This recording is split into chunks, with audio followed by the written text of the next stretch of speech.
Va a ir Mario, si no, no volvemos.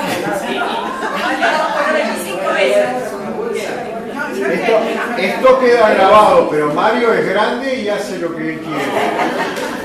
Y llega a la hora que él quiere.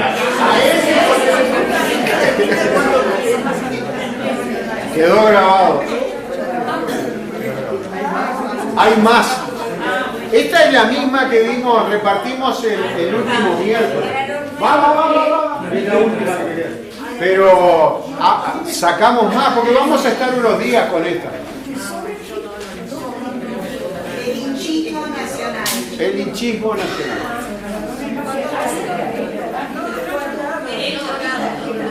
Bueno, hay gente nueva, pero la gente nueva es mucho menos que la gente vieja. Así que voy a ahorrarme un montón de explicaciones acerca de mi persona y demás. Lo único que voy a decir es que soy el animador sociocultural que les ha tocado, para su desgracia. Lamentablemente. Es lo que hay. Pero me han elegido. Es lo que hay en este horario. Como en la televisión de los 60, es lo que había para ver. Es el único programa que había. Es decir, en la tarde que había era Pipo Mancera. Pero ese Pipo Mancera era los sábados. Pero en la tarde. Milán era a las 5 de la tarde. Pero antes, una señora que tenía un programa ómnibus. Ese era Adolfo. Viejo hogar. Voy a acordarme. No, también estaba El amor tiene cara de mujer.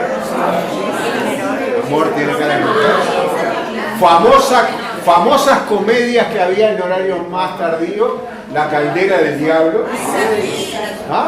Pero actores importantes aparecieron en la caldera del diablo. Mia Farrow, Ryan O'Neal, conocida en Maldonado como la pava de Satanás. En vez de la caldera del diablo era la pava de Satanás. Cayeron, hay que explicarme el cuento para que caiga. Sí, tengo una explicación. Mis sobrinos, hablando de una tía, decían, dice, ella es la que disfruta más con los chicos. Dice, sí, se ríe 3 veces. 3 veces, dice, sí, la primera cuando se lo cuentan. La segunda cuando se lo explican. Y la tercera cuando lo entiende. Las nuevas vieron eso, es un animador sociocultural. Lo que trato, también yo trato de ser un agitador sociocultural. Empiezan las dos con A. Bueno, ¿cómo han pasado? Muy bien. Húmedos. Bueno, esa es mi reflexión. Esa es mi reflexión inicial. Es decir, considerando que nos vimos por última vez el 24 de junio, que nos olvidamos de invocar a Carlito, que era el día de Carlito, el inmortal. ¿Sí? Es el día en que murió Carlos Gardel, el 24 de junio. Ese fue el último día que nos vimos. Después vino junio. ¿Sí? Y junio tuvo 5 miércoles, ¿cierto? Julio. Después vino julio, tuvo 5 miércoles. Y ahora nos encontramos el 5 de agosto. Lo que es increíble es lo largo que fue ese periodo. Fue larguísimo, sumado a un elemento poco gratificante. Es decir, yo soy un hombre poco perceptivo, yo no me doy cuenta de las cosas a menos que me las expliquen. Y con el casamiento yo aprendí muchas cosas. Una de ellas fue que junio era húmedo, pero que julio no, era frío pero soleado. No, julio este último fue espantoso. Entonces su ausencia, sumada a este clima, me sumó y a una eliminación temprana de la invierno, me sumó en un desasosiego, pero mayúsculo, ¿no? Es decir, yo pienso que era por no verlos a ustedes los miércoles. Desasosiego mayúsculo. Es decir, los titulares de los diarios decían: zona este bajo niebla, lluvia y alta humedad, Inumeta advierte por una jornada de baja visibilidad. No la veía por ningún lado. Es decir, fue hablándolo con mi esposa, yo decía, estoy desanimado. Es decir, no, todos, pero era porque no nos veíamos, ¿se dan cuenta? ¿Se dan cuenta que era porque no nos veíamos? Y encontré la explicación a través de eso. Y encontré la explicación en unos versos de... Si pateo la silla otra vez más, me va a doler. Más tarde o más temprano me va a doler. Estos son unos versos de Paul Verlaine. En 1874 escribió, digo, y es cuando confundes tu percepción de la realidad con tu estado interior. Es decir, proyectas o extrapolas lo que te está pasando a ti hacia afuera. Entonces dice, llora en mi corazón, como llora sobre la ciudad. ¿Qué es esta? Y esto es una traducción libre del francés, ¿no? Es decir, ¿qué es cette langueur? ¿Qué es esta languidez? En mi familia materna la languidez venía asociada al hambre. al hambre. Es decir, yo tengo una faceta escaso y una faceta burgui. La faceta burgui solucionaba todo con una copita de algo, ¿cierto? O un dulce, entonces todo se arreglaba por ese lado. La faceta escaso, el doctor escaso, te solucionaba con un comprimido efervescente o alguna otra cosa. Entonces doña Olga sufrió eso en su época inicial del matrimonio, porque cuando tenía esa languidez o un estado estomacal, es decir, que pensaba que lo iba a solucionar con algo, como solucionaba de otra manera. Pero la languidez en los burgues estaba asociado con esa hora de la tarde donde ya el almuerzo había desaparecido y la cena estaba muy lejana, ¿no? Es decir, que se soluciona en general y con una bolsa de bizcocho. Con una bolsa de bizcocho y se te terminó la languidez. Pero a Paul Verlaine dice, ¿qué es esta languidez que penetra mi corazón? Oh rumor dulce de la lluvia en la tierra y en los tejados, para un corazón que se aburre, oh el canto de la lluvia. Llora sin motivo en este corazón que se desanima. No hay traición, ese duelo es sin motivo. Es decir, incluso cuando les escribí a Alberto, a uno de mis hermanos, con respecto a, bueno, como el Mundial y Uruguay, esto y el otro, digo, tengo un desasosiego. Entonces fuimos a verle los dos. Terminamos coincidiendo en este poema. Es decir, llora sin motivo en este corazón que se desanima. No hay traición. Este duelo es sin motivo. Es la peor pena. No saber por qué, sin amor y sin odio, tiene mi corazón tanta pena. Es decir, que Uruguay hubiera quedado eliminado. Lo teníamos todo previsto, ¿cierto? Pero pese a eso... Siempre está la esperanza.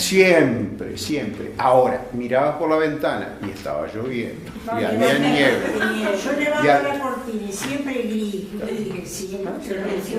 Y pasaban de fase cuadros que a vos no te gustaban para nada. Entonces aquello se iba oscureciendo cada vez más, ¿cierto? Hasta que llegó el final y hoy estamos reunidos nuevamente. Es la peor pena, no saber por qué, sin amor y sin odio, tiene mi corazón tanta pena. Es decir, ¿qué es lo que el poeta está diciendo? Está diciendo que la peor pena es que mi corazón tenga tanta pena, sin amor, sin odio, sin saber por qué. Sin motivo. Sin motivo. Verlaine estaba en este momento casado. Un tiempo después le va a pegar un balazo a su amante. Le va a pegar un balazo a su amante. En una mano. Va a ir preso. Su esposa va a pedir la separación. Su amante, hombre. Era Rimbaud.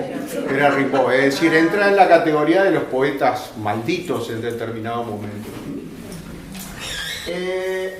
Languidez, la definición burgui, ¿no? Debilidad, flojera, decaimiento, desmayo, indolencia, pero el desánimo. Ni siquiera hablo de melancolía ni de tristeza. El desánimo, es decir, encontrarse que, claro, no tengo que prepararme para ir el miércoles, no tengo nada, entonces estoy desanimado. Y pasaba Costa de Marfil, y pasaba Cabo Verde. Y le repetían, y las cosas pasaban y uno se sentía sin razón, sin saber por qué, sin amor y sin odio, por qué mi corazón tiene tanta pena. Pero todo terminó, hoy estamos en 5 de agosto, 5, ¿no? 5 en la calle Camacho, ¿verdad? Estamos todos ubicados. Google dice que es todo. El casco urbano de Maldonado, el damero, terminaba ahí en 3 de febrero. En 3 de febrero. Tiene razón. Lo que nos cuesta trabajo es reconocer que Teresita tiene razón.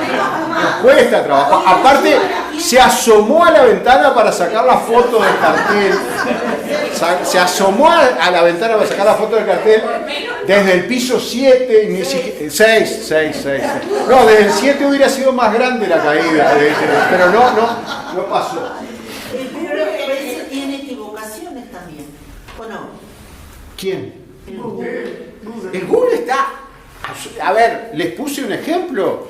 La avenida Joaquín de Viana, el hombre se firmaba Josef con PH, ¿cierto? Y los maldonadenses, los fernandinos y la intendencia de Maldonado hizo carteles que dicen Joaquín de Viana. Los nuevos dicen José Joaquín, ¿tá? Pero los viejos dicen Joaquín de Viana. Tuvimos un carro de don Joaquín y demás, ¿cierto? ¿Ah? Primer gobernador de Montevideo, sí, bien digo, un tipo fundador de Maldonado, pero ¿cómo lo honramos? Poniéndole mal el nombre, claro, trae las primeras familias sin, ¿qué pasó? Hay otro problema. Sí, que tenía más letras y era por telegrama. Pero el nombre que está en la estatua no es con José. Ah, no, es uno parecido.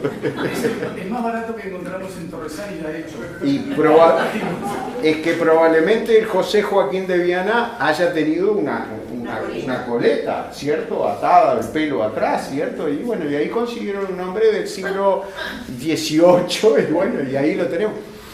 Lo cual, porque lo dice él y lo digo yo, si no... ¿Qué imagen tenemos de José Joaquín de Viana? Abuelo de Oribe.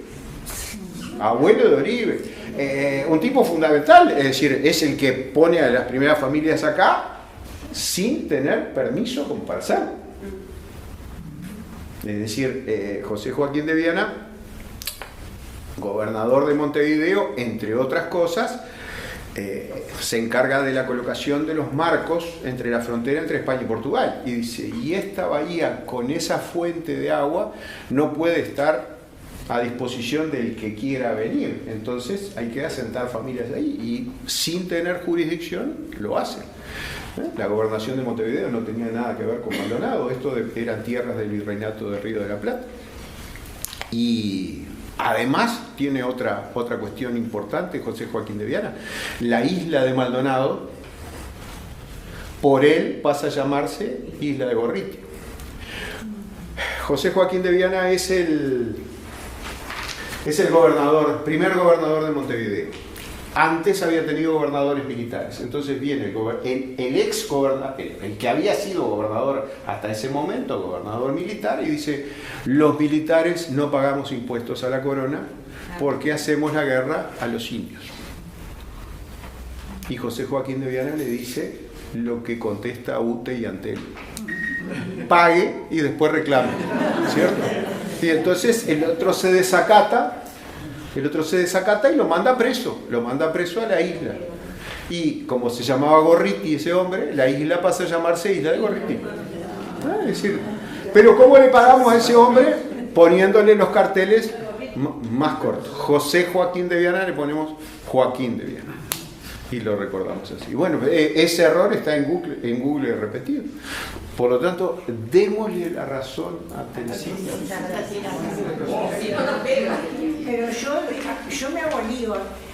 No sé a veces cómo decir si vivo en Dodera entre Ledesma y Burnet o Camacho. Vives en Camacho. Yo digo Camacho, yo digo indistintamente. Bien. Bueno, Está bien. Está bien. Si quiere que... La gente conoce por Dodera. Si quieren... y así van a seguir. La incoherencia nuestra. ¿Sabe qué? Yo no delivery, pobres, A los nuevos no siempre es así, ¿eh? A los nuevos esto no siempre es así. Generalmente no les doy participación, ni les doy, y menos darle la razón. Desánimo, desánimo, y eso era lo que yo tenía. Falta de ánimo, falta de gracia. Me iluminé, ¿vieron? Desaliento, desmayo, depresión. Depresión es la palabra que está más de moda, ¿cierto? Dentro de la salud mental que tanto se habla hoy, está más de moda. Yo lo que tenía era desánimo, es decir, mirando todos aquellos partidos. Ojo, también tuve el desánimo cuando pararon los partidos. También pararon. Es decir, es difícil vivir conmigo. Es difícil vivir conmigo. También de Verlaine. Estos versos son de Canción de Otoño. Los largos sollozos de los violines del otoño hieren mi corazón con una languidez monótona. Es decir, el hombre extrapola sus sentimientos hacia la naturaleza y el otoño le devuelve sonido de violines, ¿no? Es decir, violines los largos sollozos de los violines del otoño hieren mi corazón con una languidez monótona. Y ustedes dicen, no, pero julio no era otoño. No, me tomé la libertad poética de asumir que era otoño porque era todavía junio, ese junio que de casado había aprendido con los pañales que junio era húmedo. No, julio también pudo ser húmedo y sobrevivió esa humedad. Estos versos, les anglons, l'homme de violon de l'automne, blessent mon cœur d'une langueur monotone. Eso fue transmitido por la BBC de Londres en la previa del desembarco de Normandía como clave de aviso de que se iba a producir la invasión. Cultura general, cultura para todos. Allá. Hay una canción. ¿Hay una canción? De Gainsbourg, hecha de ese poema. Y esta que me hace llorar. Esta me hace llorar, esta es de Serrat. Vamos a escucharla. Vamos a escucharla. Para escucharla tenemos que cortar la grabación, ¿cierto? Cortamos. Desgarrador y no me animo. Es decir, lo más desgarrador es cuando dice, te podría contar que está quemándose mi último leño en el hogar.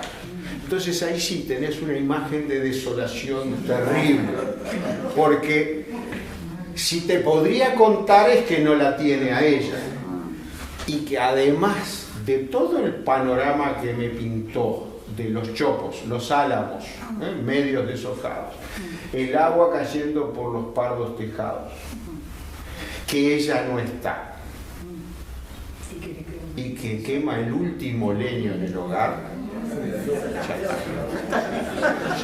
Ya está. No, ahí es donde te sirve la copa. Pero claro, es decir, cicuta y hasta la última gota, ¿no? Es decir, y ella era que traía los vinos.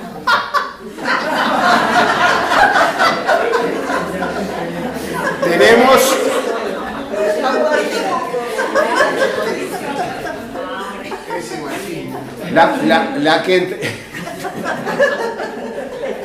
la entrega de leña en mi casa no la hacía una señorita.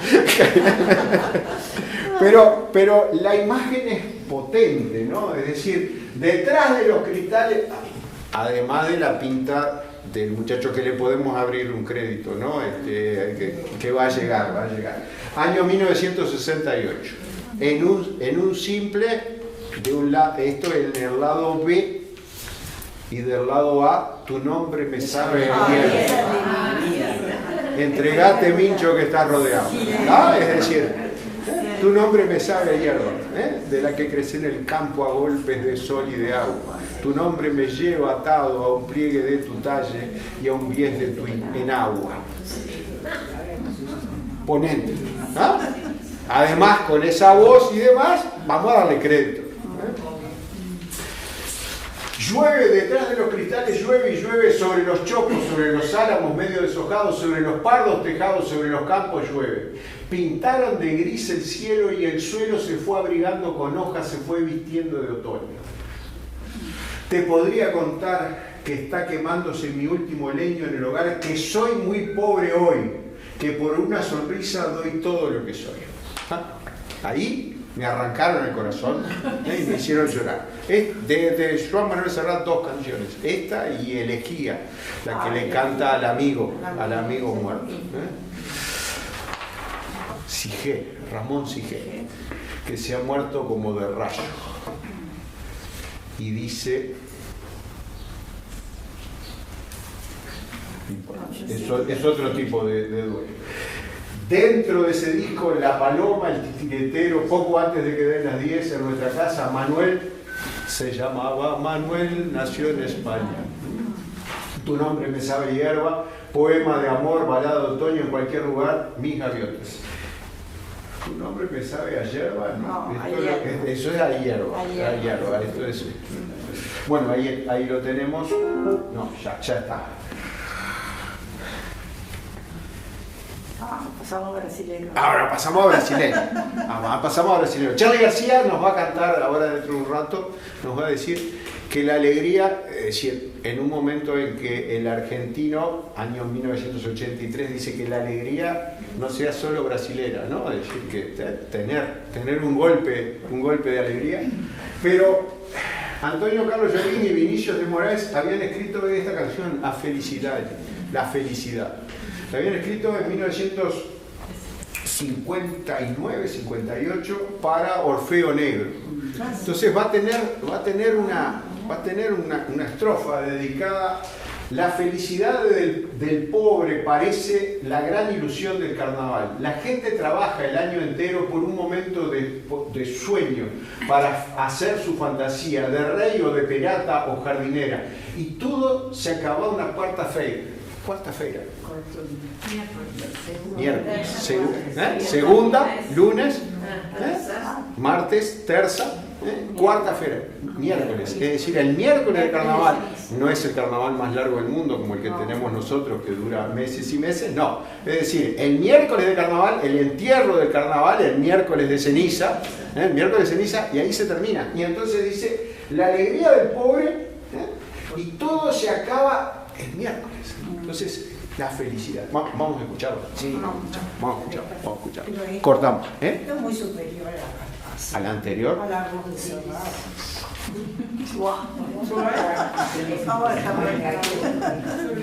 La señora cuando corta grueso, así, corta grueso y deja de este lado y de este lado.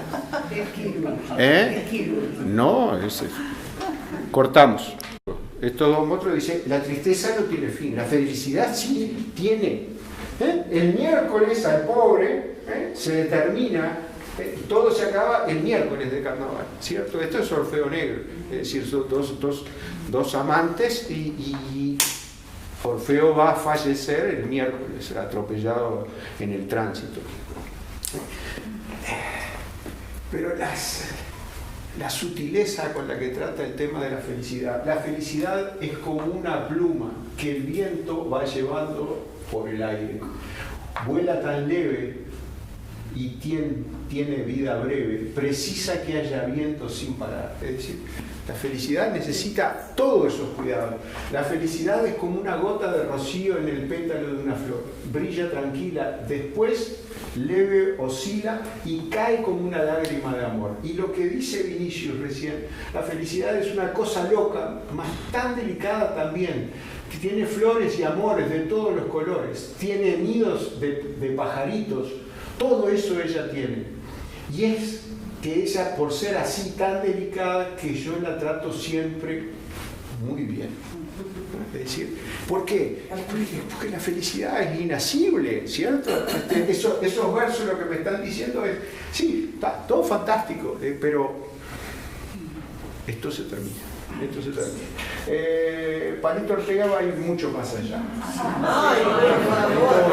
Palito Ortega va a ir mucho más allá y va a decir que el estado de enamoramiento, no lo quieren escuchar, nos llenó la vida. Antes nunca estuve así enamorado, no sentí jamás esa sensación. La gente en las calles parece más buena, todos diferentes, gracias al amor. Yo le voy a traer un Julio acá de esos. La gente buena que parece en el medio de la niebla, ¿cierto? En el medio de la niebla. Y después hace este verso. Es famoso. La felicidad, ja, ja, ja, de sentir amor, hoy hace cantar a mi corazón. Después rima a mi corazón con amor varias veces. La felicidad me la dio tu amor, hoy vuelvo a cantar gracias al amor y todo gracias al amor. Fantástico, y con eso armó una canción. Mis reverencias.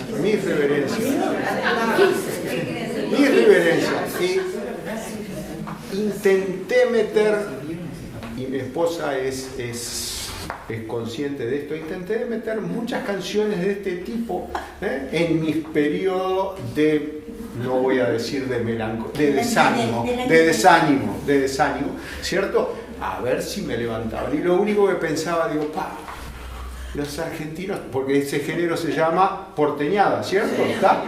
Entonces uno pide en YouTube o en Spotify, le dice porteñada y le trae todas estas canciones. Y dice, y estos tipos que vivían el clima más violento de las últimas décadas, mientras tanto hacían esta música.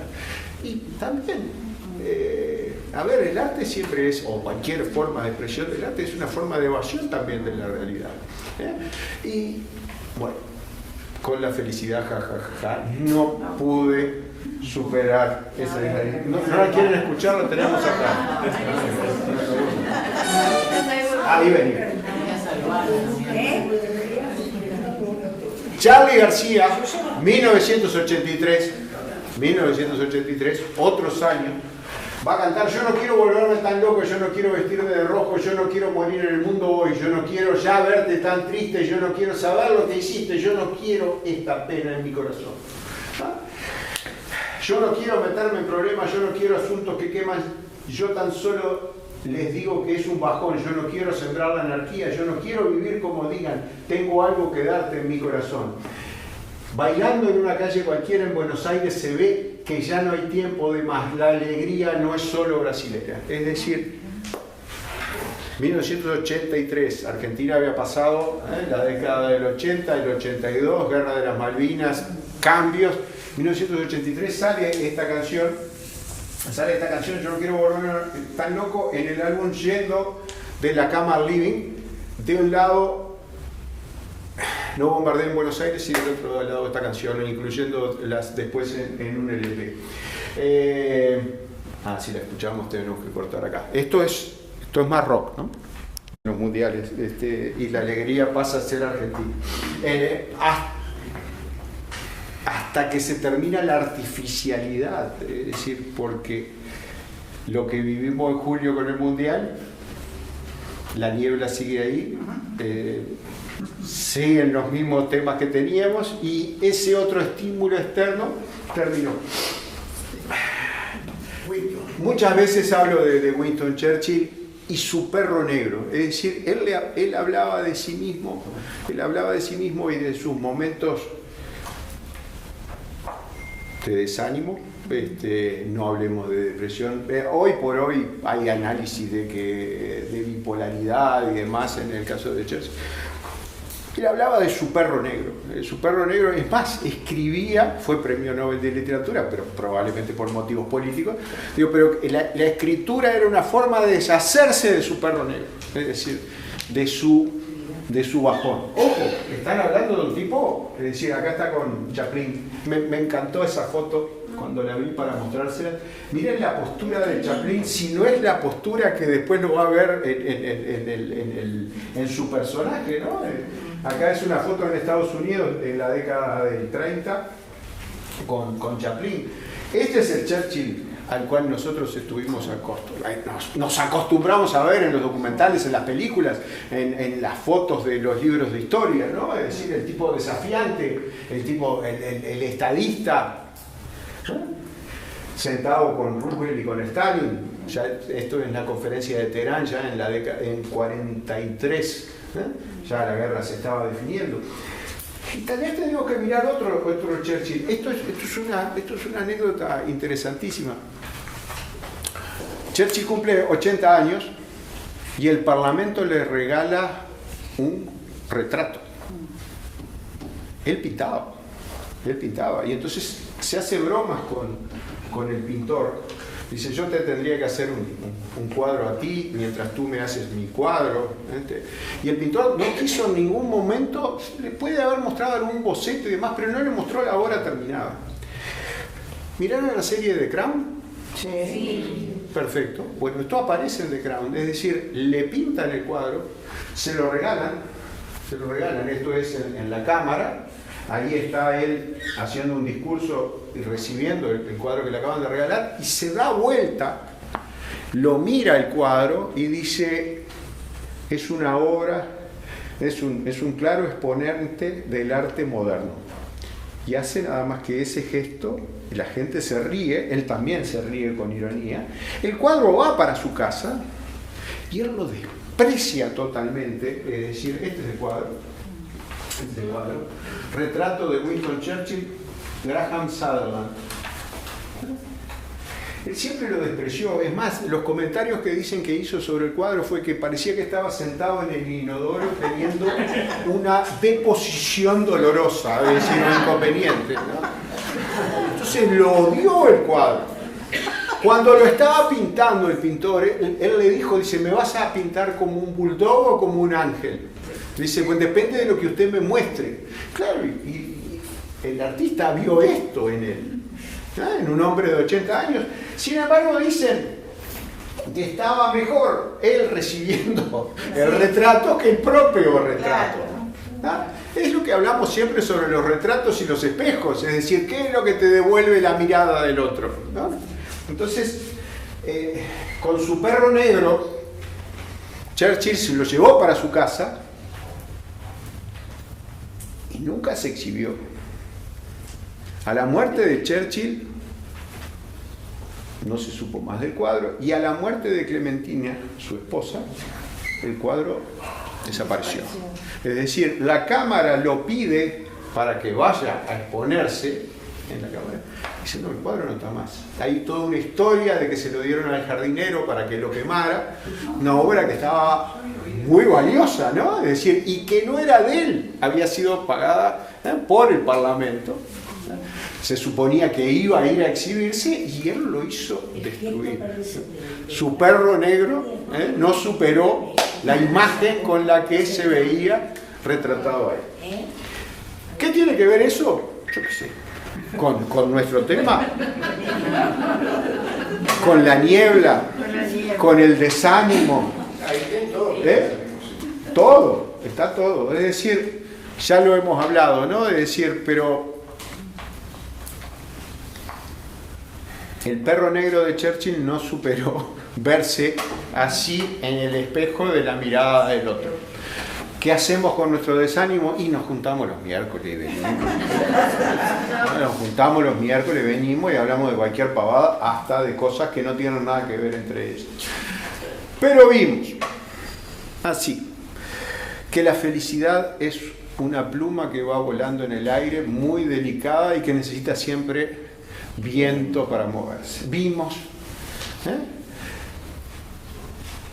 imágenes desgarradoras de chopos medio deshojados y de un último leño que se quema en el hogar y que ella no está. Vimos todas esas cosas. Entonces agarrémonos de las cosas buenas que tenemos, ¿no? De las cosas buenas. Y la cosa buena yo creo que era esa del almanaque, que después de un julio larguísimo, porque los físicos nos van a decir que el tiempo siempre es igual. No, el tiempo es la percepción que tú tengas del tiempo transcurrido. Entonces los 5 miércoles fueron, pero se terminaron, quedaron atrás. Quemamos el retrato que no nos gusta. Nos vemos de otra manera. A los nuevos nos empezamos a ver.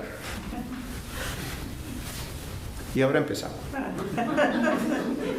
El último miércoles, empezamos con ese retrato. Imagínense Churchill en el inodoro con una deposición. Él mismo viéndose así.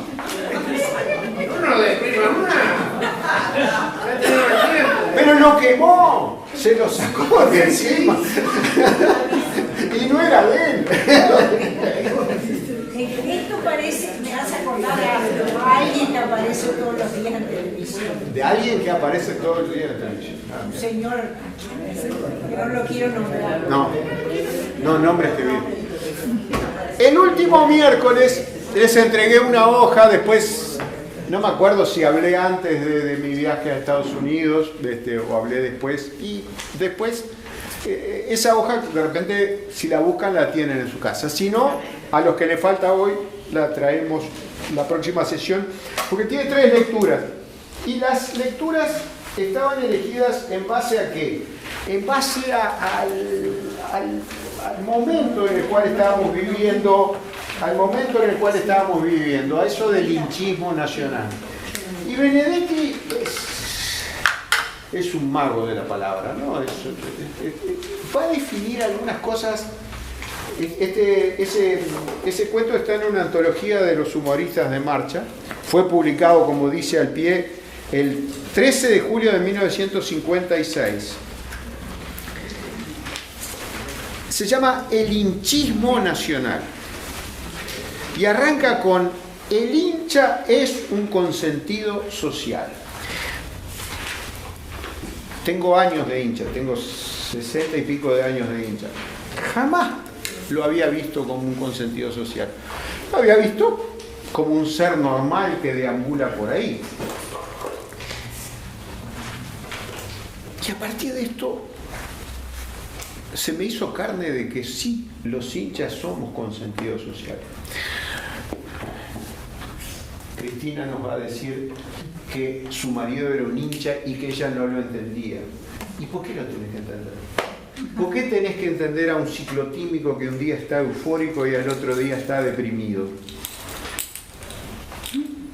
Sin embargo, somos consentidos. Los hinchas de fútbol somos consentidos sociales. ¿No?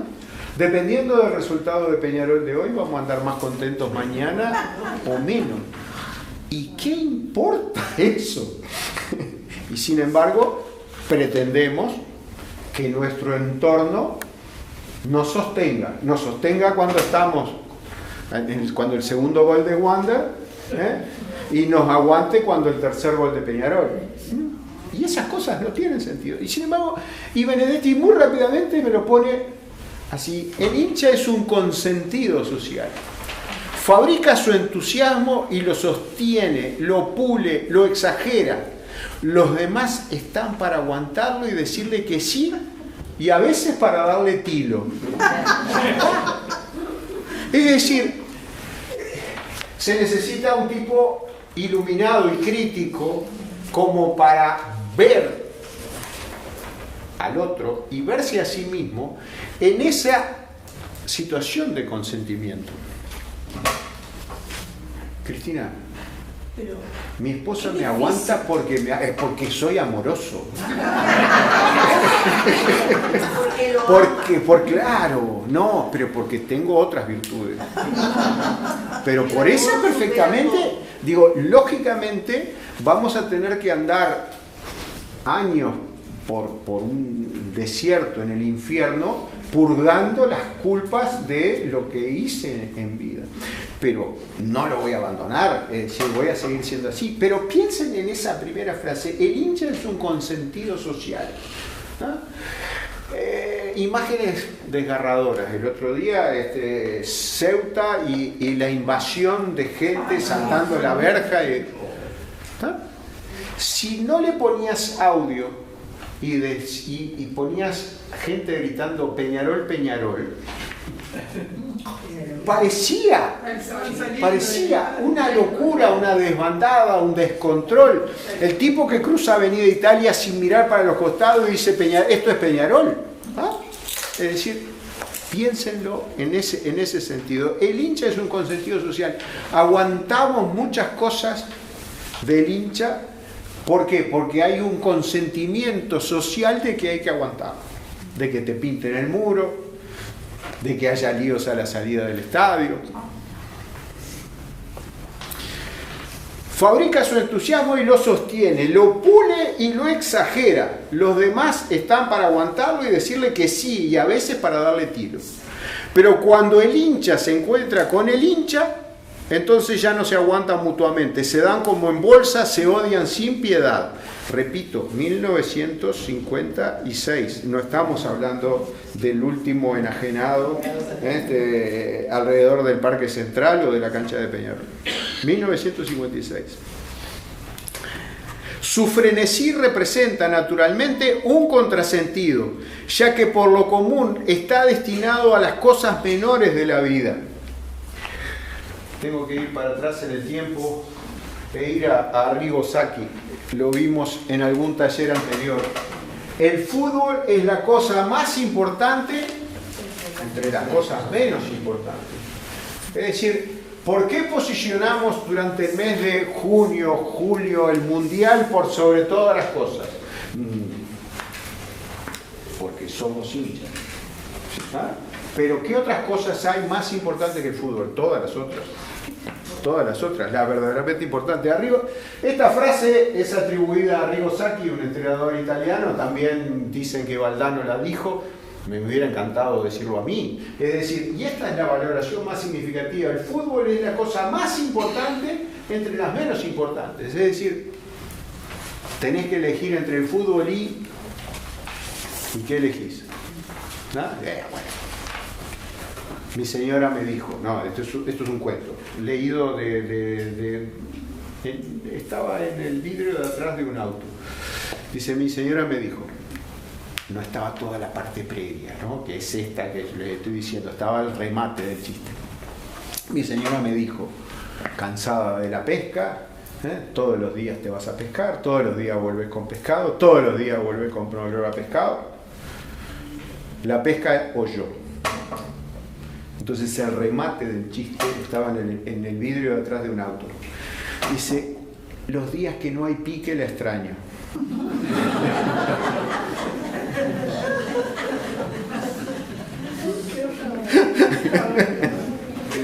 Es fino, es fino. Aparte ese hombre, porque eso es un hombre, ¿no? Eso es un hombre. Aparte la extraño, ¿sí? ¡Wow!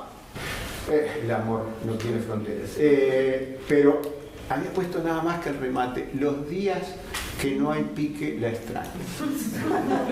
Brillante. Y yo venía atrás de ese auto y digo, ¿qué es lo que me está diciendo este hombre? Claro. ¿Cuál es la decisión? ¿El fútbol o yo? ¿La pesca o yo? Es decir, esa otra cosa que no es importante. Y si la señora le dice, no la tentemos. ¿Mi señora? Sí. ¿Vio que me está acompañando? Sí, lo superó. Es mucho más buena que yo. Cualquiera es más bueno que yo. Ese es el remate que usted tendría que haber dicho.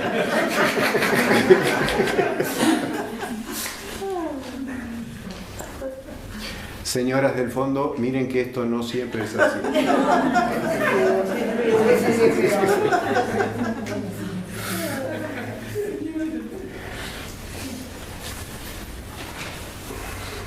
No existen hinchas Su frenesí, perdón, vamos a volver sobre la frase, su frenesí representa naturalmente un contrasentido, ya que por lo común está destinado a las cosas menores de la vida. Punto.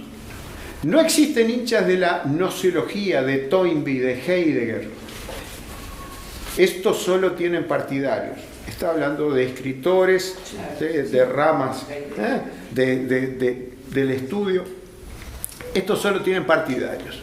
Existen, en cambio, hinchas de, y los que nombra son bien emblemáticos: Peñarol, La 15, Dogo Mar, Ginalol, el jazz, me salté el jazz, Dogo Mar, Gina Lollobrigida y de la tercera docena. Y usted dice, ¿de qué me está hablando este hombre? Es decir, y ahí necesitamos los códigos como para podernos manejar. La 15, la lista emblemática del vallismo, no necesita explicación, llegó a nuestros días colorada menos en un departamento. Hay un departamento donde la lista 15 del Partido Nacional y no se la devuelve más porque en toda elección va y la representa. Rivera. En Rivera la lista 15 es blanco. Y un departamento colorado. Pero la tiene registrada del Partido Nacional y todas las elecciones presenta para que no perder. Y estaba la 14. Estaba la 14 que eran los primos. Eran los del diario El día. el día. No, el Plata. No, la tribuna popular. eran los primos Sí, yo sé, estaban 18. que le terminan dando la presidencia a Luis Valle. Sí. Porque le niegan, los primos le niegan ser candidato a Luis Valle a la intendencia de Montevideo.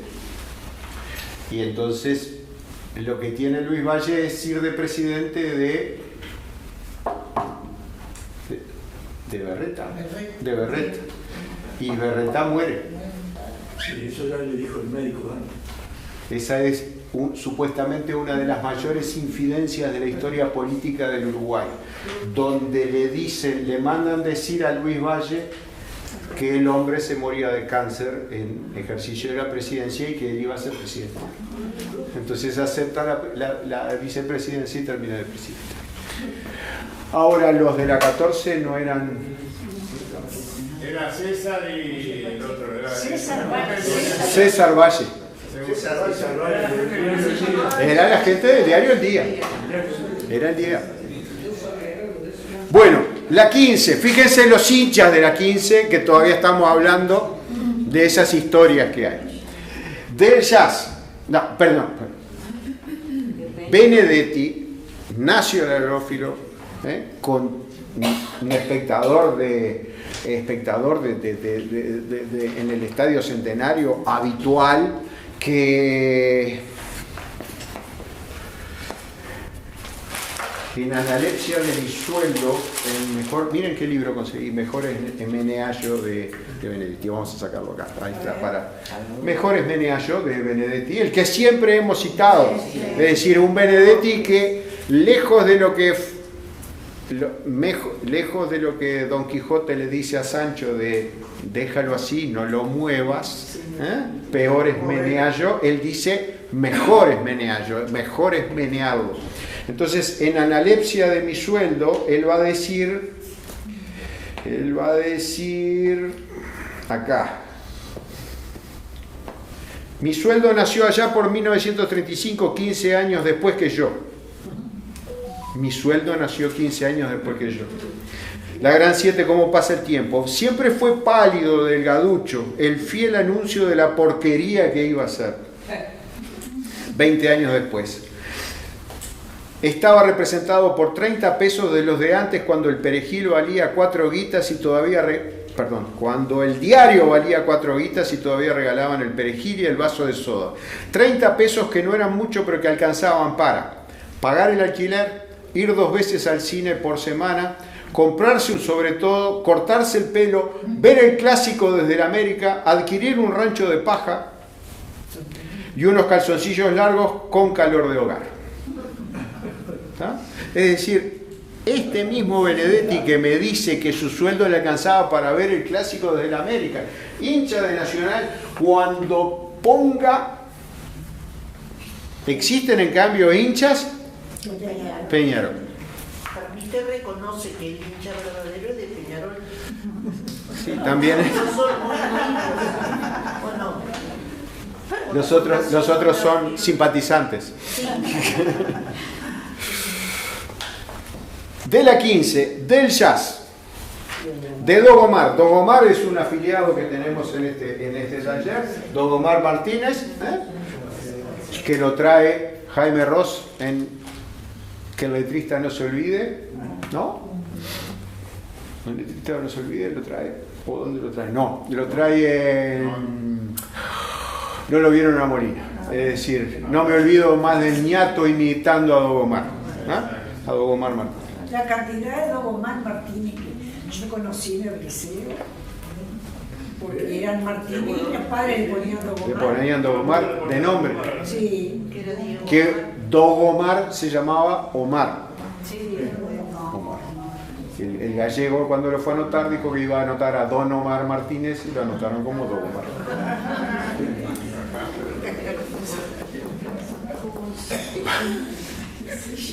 Famoso cuento, dice, ¿cómo se llama usted? Carlitos Pérez. Dice, tartamudo. No. Dice, mi padre era tartamudo. Hijo de puta el que me anotó, dice.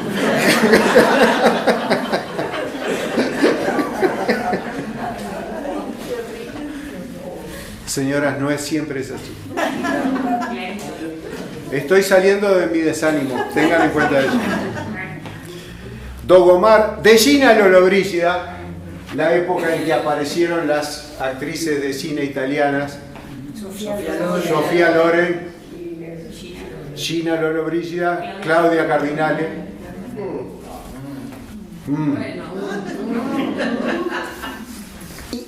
Y de la tercera, a ver, es el mismo escritor que nos va a decir en Los viudos de Margaret Sullivan que el cine y Margaret Sullivan era la forma en que tenías de empezar a pensar en una mujer. Es decir, bueno, a través de esa mujer, bueno, pensar en una mujer de carne y hueso después, pero ese mismo escritor que me va a estar poniendo estas claves. Y de la tercera docena. ¿Y qué es la tercera docena? Ir a jugar al casino a la tercera docena. Es decir, primera docena del 1 al 12, segunda docena del 13 al 24 y tercera docena del 25 al 36. Y les queda por fuera el cero. Le queda el cero. Le queda el cero. Hincha de la tercera docena. ¿Qué es? Es ese jugador que va y que juega a números de la tercera docena. O que juega directamente fuera del paño a la tercera docena, exactamente. No se olviden, y volvemos a talleres atrás, Familia Urrutia, donde el protagonista del cuento está jugando su última ficha en el casino, y no me acuerdo a qué número lo juega, habría que verlo, y diciendo, bueno, o me voy mañana o me vuelvo mañana. Él está en un balneario, no nombra el balneario, y se juega todo a esa ficha y dice, o me vuelvo mañana, y cuando gana, que gana el pleno, siente una voz de atrás que le dice, bien jugado. Y él asocia esa voz a una voz que escuchaba en el teléfono que llamaba a la oficina y que decía que era familia Iriarte. Y ahí queda enganchado. Es el mismo escritor, los hinchas de la tercera docena. Bueno, lo cierto es que aquí lo que estuvimos presentando fue simplemente ese párrafo inicial. Nos lleva mucho tiempo avanzar en los textos a los nuevos. En los textos nos cuesta mucho avanzar. El subgénero más abundante de la especie es el del hincha deportivo, que incluye a su vez el subgénero del hincha de fútbol, que paréntesis, con excepción de los niños de pecho, de los ancianos en estado carcamal y probablemente de algunos referís, de algunos jueces de fútbol, agrupa a la totalidad de la ciudadanía uruguaya. Entonces, ¿qué nos dice? Todos están ahí en esa enorme bolsa, con la excepción de que los niños de pecho, los viejos en estado carcamal, y probablemente de algunos referís. Es decir, el mismo denunciante de todos los desórdenes sociales me dice, probablemente. Existe la probabilidad de que los referís estén por fuera de eso. Medio difícil. El hincha de fútbol es un señor generalmente afónico, con termo y mate de boina, sentado sobre un diario. Esto lo vivimos, ¿cierto? Los que usan almohadoncitos de Dunlopillo no son hinchas sino timoratos que no aguantan contraste alguno. Dunlopillo, ¿cuánto hace que no escuchaban esa palabra? Es decir, había almohadoncitos para llevar al estadio. Pero cuando tú veías que alguien ponía un almohadoncito delante tuyo, tú decías, este tipo. ¿Ah? ¿Y qué nos dice Damocles, el seudónimo de Benedetti? Nos dice, esos tipos no aguantan contraste alguno. ¿Contraste entre qué? Entre el traste propio y el frío del cemento. Frío y húmedo, Frío y húmedo, para aclarar, porque esta humedad vivificante que nos rodea, también el cemento queda impregnado de eso. Ahora tenemos unas especies de inodoro como el que se sienta Churchill, de plástico, en la que nos sentamos, que también guardan agua. Pero los papeles de diario eran algo común cuando los diarios eran comunes. Cuando se quemaban. Terminaba el partido y los gurises juntaban y hacían un montón de papeles de diario y los prendían fuego. Ese era el final del domingo de tarde. El hincha de fútbol es un señor generalmente afónico, con termo y mate, de boina, sentado sobre un diario. Los que usan almohadoncitos de Dunlopillo no son hinchas, sino timoratos que no aguantan contraste alguno, que fuma 5 cigarrillos por etapa. Primer tiempo, 45 minutos, 5 cigarrillos. Segundo tiempo, 5 cigarrillos más.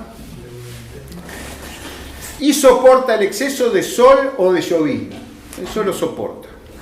Pero que en cambio no soporta un full dudoso. Es decir, si ve una jugada rara, grita.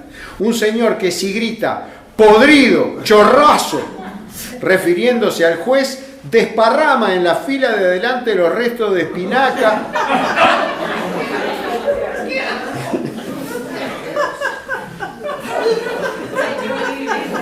¡Ay, qué horrible! ¡Ay, qué horrible! Ya les hablé de mi tío Hugo. Hugo Burgui no solamente iba a ver a Nacional en la primera, iba a ver la reserva. Entonces tenía que irse rápido de la casa, y preparaba, armaba cualquier cosa y se iba para el estadio. Entonces después volvía y le contaba, la tía nena que lo despachaba le decía, a ver, llamá, a ver si suspendieron el partido. Dice, anda. Dice, pero después no vuelvas para acá, te vas directo a la mutualista. Dice, nena, ¿sabés lo que vi a un tipo que estaba comiendo? Dice, no sé. Dice, un refuerzo de tallarines. Claro, el tipo salió de la casa y lo que se preparó fue eso. Entonces, imagínate, estás comiendo un refuerzo de tallarines y ahí y tenés que gritar.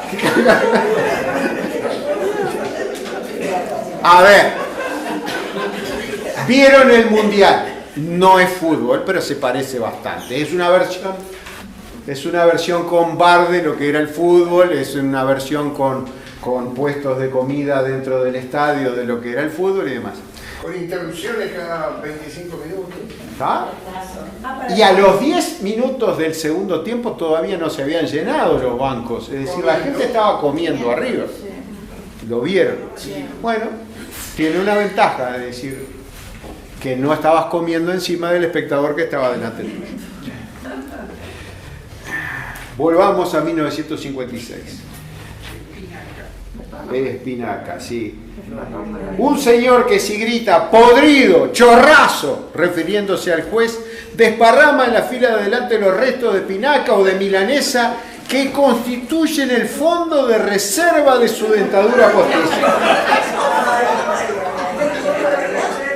El fondo de reserva pensamos que estaba destinado, los ignorantes pensamos que estaba destinado a los propietarios de un edificio de propiedad horizontal que teníamos que poner para el fondo de reserva. No, la dentadura postiza tiene un fondo de reserva.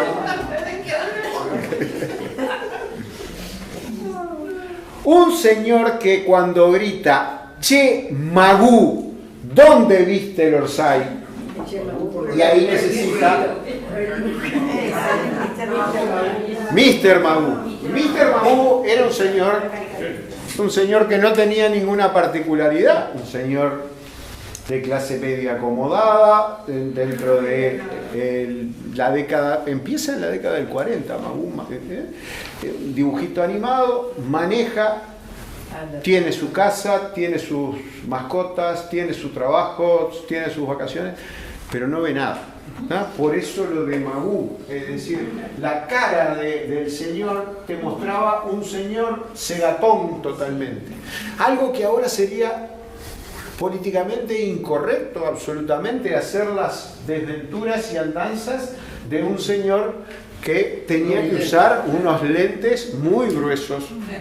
Entonces, ¿qué es lo que le grita? Che, Magú, ¿de dónde viste el Orsay? ¿Qué le está diciendo? Le está diciendo, ciego, cegatón.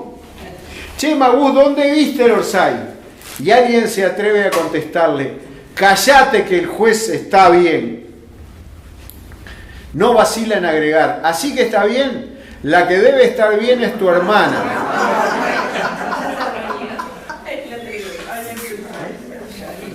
Un señor que después de eso no recuerda nada y despierta en un lecho cualquiera con un gran dolor moral. 1956, no hay separación de hinchadas. Entonces, si tú gritas, tenías el retruque inmediato y era una buena forma de mantener equilibradas las cosas. Ahora, a distancia, cualquiera grita cualquier cosa. Porque a distancia, sobre todo a 50 metros de distancia, todos somos guapos.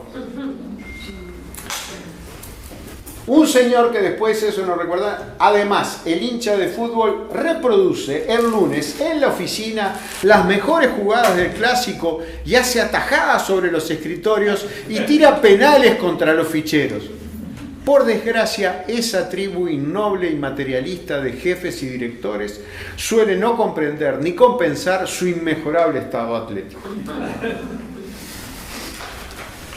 Volvemos a la primera frase. El hincha es un consentido social. Sin embargo, en determinados ámbitos no lo dejan al tipo explayarse y hacer las atajadas, los tiros de penal y demás. El hincha de básquetbol es otra cosa. ¿Qué ocurre en el básquetbol? En el básquetbol existe algo que ahora existe también para el fútbol, que es la sanción colectiva, que es el técnico a la tribuna.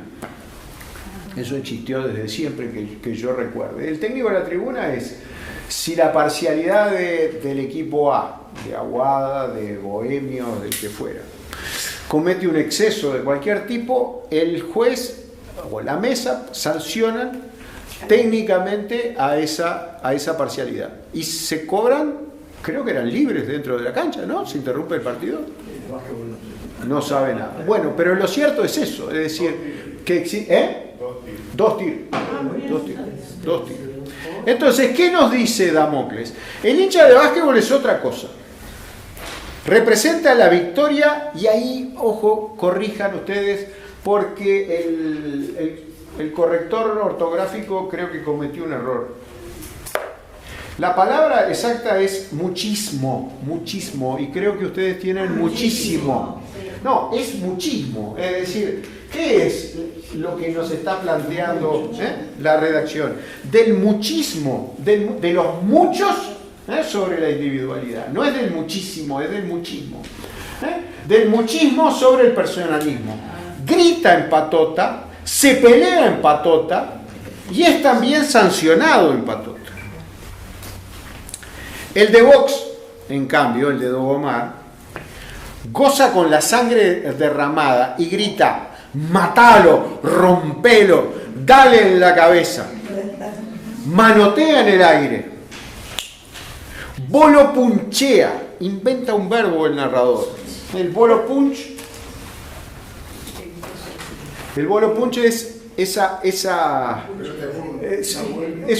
es una bolsa de arena, ¿cierto? Que el boxeador se entrena pegándole, ¿cierto? Y con ritmo. Entonces, no existe, una bolsa, pero no la bolsa grande, sino que una bolsa pequeña a la cual se puede golpear y la bolsa va y viene. Entonces hay que tener un cierto ritmo, ¿no? Un cierto... Porque si no le agarras el ritmo te da... Claro. Entonces, ¿qué es lo que inventa el narrador? Inventa un verbo a partir de el bolo punch, se transforma en bolo punchear. Es decir, las manos del espectador manotean en el aire tirando esos golpes imaginarios. Los hinchas de fútbol, cuando estábamos mirando el partido, tiramos cada patada, ¿no?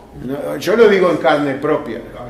El cabezazo, el famoso cabezazo el famoso cabezazo de púa. Es decir, Uruguay está empatando con Senegal 3-3 y hay una pelota que cae y el delantero de la selección uruguaya intenta cabecearla, es el Chengue, intenta cabecearla y no le da.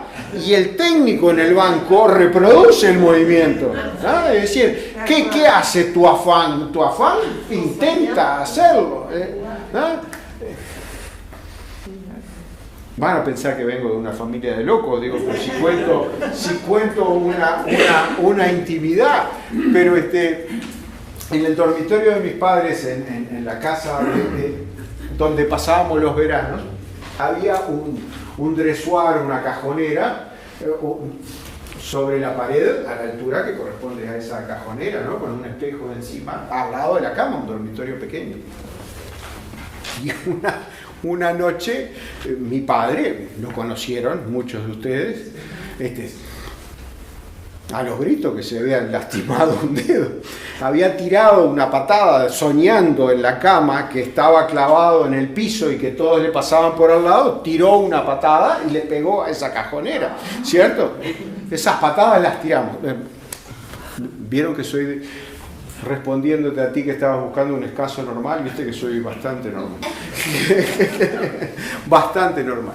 Es decir, uno hace los movimientos que deberían acompañar la jugada, ¿eh? Y bueno, en el caso del box, ¿qué hace? Manotea, bolo punchea, y claro está, también se queda ronco. Esto, la ronquera, es el calderón en el que se encuentran todos los hinchas deportivos. No importa qué especialidad hayan consagrado su alarido. Pero el hinchismo sobrepasa lo deportivo.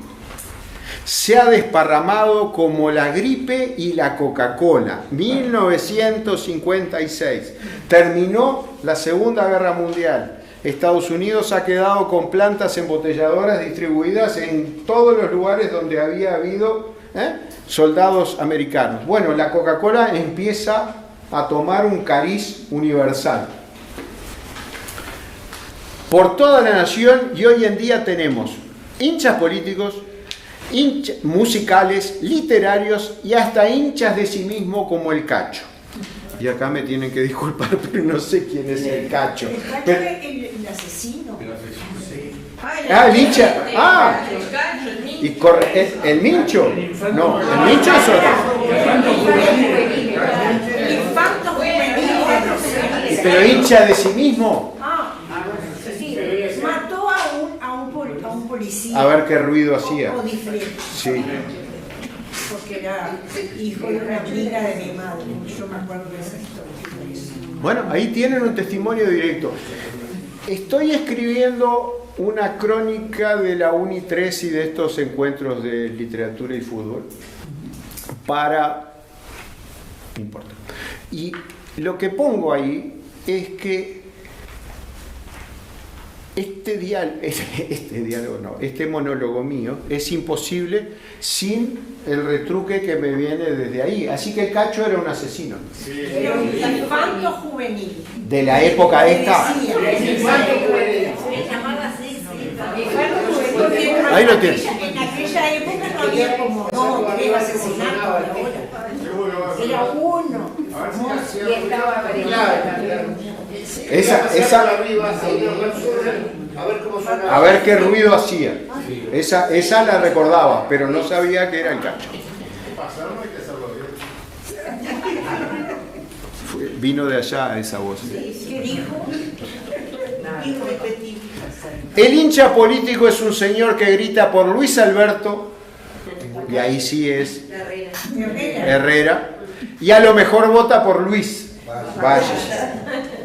Un tipo cuyo ideal mayor es entrar en la administración pública y una vez entrado salir con licencia. Sí, igual. Están hablando de Damocles y mejores Meneallo, es decir, esto hay que sacudirlo. La clave es el humor, no importa, es decir, la idea es que esta idea se vea, que esto que pasa se muestre.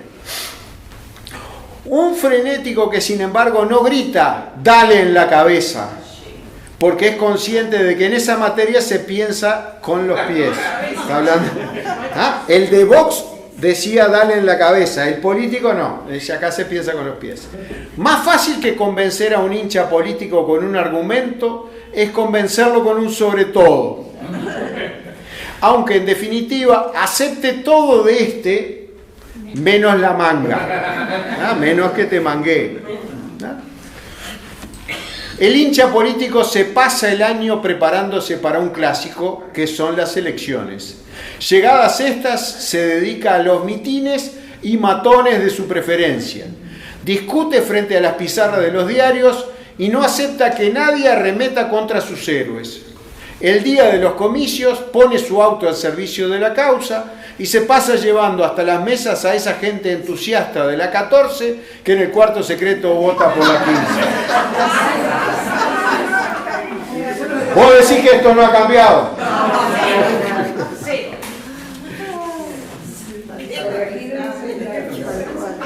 Una amiga mía trabajó para un comité y llegó a votar a escuela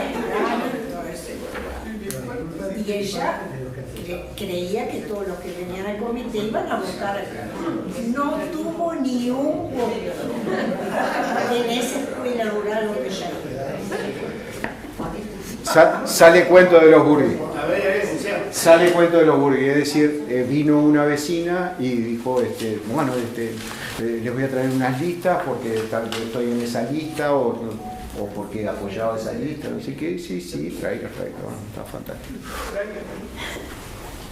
Pasan las elecciones y viene y dice, vio qué horrible Amelia. Sí, qué horrible. Dice, en el circuito que votamos usted y yo, 2 votos, nada más que 2 votos. Y Amelia dice, uff, menos mal que otra vez.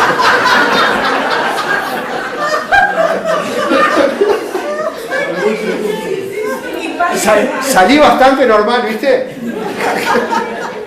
Mi padre llegó a un conocido y le di a un comité que iba a la mesa de votación y le regaló un traje para que se pusiera al día para ir a votar.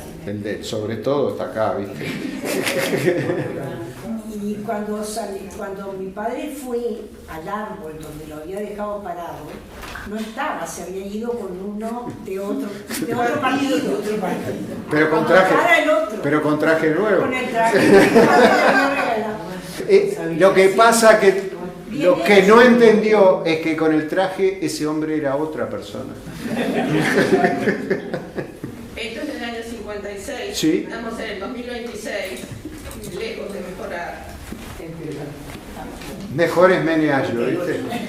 58. Bueno, acá dice 56. 56 dice. Entonces, ¿en qué elecciones la que iban a venir? 13 de julio de 1956. La que iban a venir. 58. Y así le ponen. Por lo de Luis y lo de José Herrera. Herrera. Ah, 58. Esto es 56, aquel nos quiere confundir. No, pero que habla de Está hablando del hinchismo nacional, entonces ahora llega otra categoría, que son los hinchas musicales.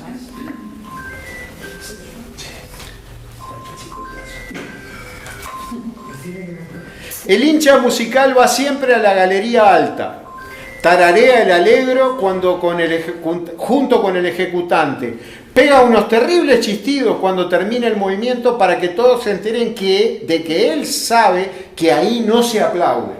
Es decir, nos pasa muchas veces en el concierto que mirá qué bueno terminó esto, no, este no es el momento, este no es el momento del otro. ¿Eh?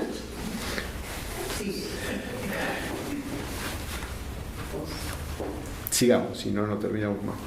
Entonces, enteren de que él sabe que ahí no se aplaude. Tose, en cambio, detalladamente, cuando el pianísimo, en la parte suave, tose. Y al terminar el concierto se pone de pie y vocifera ¡bravo!, en el mejor estilo de la hinchada de Danubio. El hincha de ópera comparte estas características, pero en vez de bravo dice bravi. El hincha literario. El hincha literario, capaz de hacerse matar por Unamuno, por Borges, por Neruda o por Joyce, es, por lo general, un fanático de la polémica. Los postulados que sigue al polemizar son muy particulares. En realidad, se detiene poco en la materia polemizable, más bien prefiere tratar a su contrincante de ladrón, de homosexual, o por lo menos de falluto, como demostración terminante de que su juicio siempre es objetivo y que no desciende al terreno de lo personal. Es decir, en una discusión literaria, la forma es desacreditar al otro yendo al tema personal.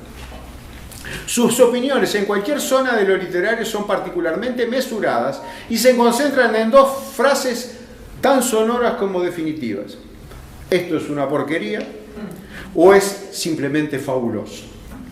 El término medio no entra en sus cálculos ni las razones del otro jamás en su cerebro. En todas las actividades del país el hincha tiene enorme importancia. Hay hinchas del impuesto a la renta, sigue habiendo, de los semáforos, de la supresión de la bocina, podemos agregar de las tanquetas, podemos seguir agregando, ¿no? En vez de una masa ciudadana, la República Oriental tiende a convertirse en una hinchada.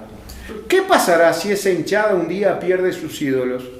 Tal vez le pase lo que a toda cosa hinchada, que particularmente se deshinche y con eso quizá termine la inflación.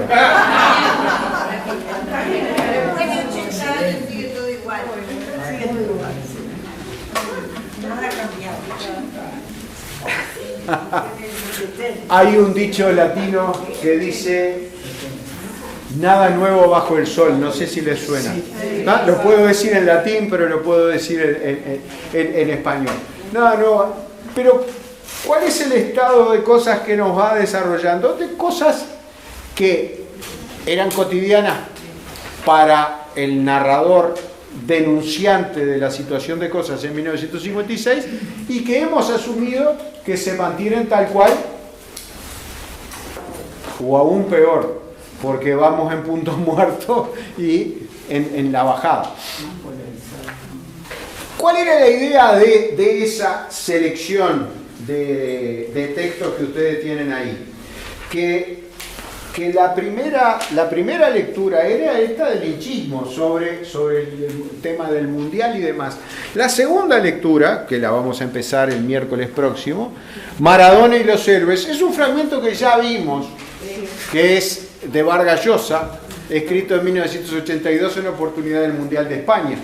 Benedetti nos deja picando eso de los héroes y del deshinchamiento. Vargas Llosa, en su perspectiva de intelectual, ¿no?, nos va a decir, ante la necesidad de que existan héroes, mejor que sean deportivos, que son